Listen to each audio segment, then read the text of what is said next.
La tension reste vive dans la région du Rif. Depuis des mois, cette région berbère du nord marocain vit au rythme d'un mouvement de manifestation et de protestation populaire. Comment est né le mouvement? Tout a commencé le vendredi 28 octobre 2016, quand Moussine Fikri, poissonnier à Al-Hoceïma sur la côte nord-est du pays, a tenté d'empêcher des agents de la ville de détruire sa marchandise, des espadons dont la pêche est interdite durant la saison.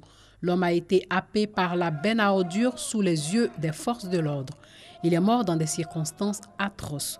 Une photo de lui a circulé sur les réseaux sociaux le montrant mort. Cette tragédie a très vite mobilisé les foules dans toute la région du Rif. Plusieurs manifestations ont été organisées ou improvisées pour exiger des autorités marocaines de faire la lumière sur cette affaire et demander une peine sévère pour les coupables.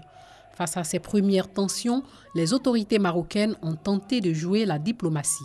Le roi Mohamed VI, qui se trouvait à l'époque en Tanzanie pour plaider le retour de son pays à l'Union africaine, a dépêché son ancien ministre de l'Intérieur à Al-Hoceïma pour présenter les condoléances et la compassion du monarque à la famille du défunt. Il a également ordonné l'ouverture d'une enquête minutieuse et approfondie. Mais la réaction en apparence positive du Makzen n'a pas fait cesser les manifestations.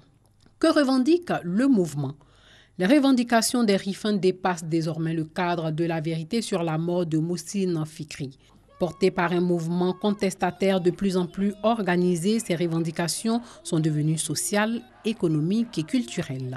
À la tête de ce mouvement, Nasser Zefzafi, 39 ans. Ce militant inconnu du grand public avant ces événements n'a pas hésité à critiquer Mohamed VI.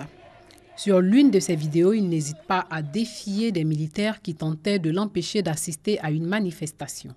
Soufflant le chaud et le froid, le Makzen a fini par sortir son chéquier après la manifestation monstre du 18 mai. Près d'1 milliard de dollars pour relancer plus de 530 projets de développement. Le pouvoir marocain a-t-il réussi à mettre fin à la contestation?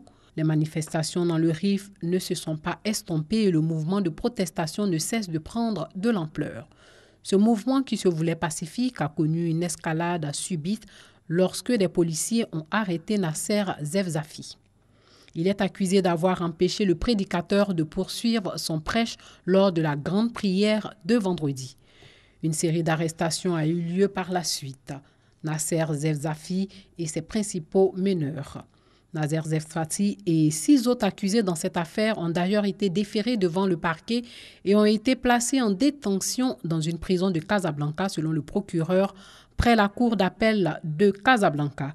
Au total, 86 personnes sont poursuivies par la justice. Depuis, les manifestations nocturnes sont quotidiennes ce mois de Ramadan à Al-Hoceïma et dans la localité voisine Timzourem.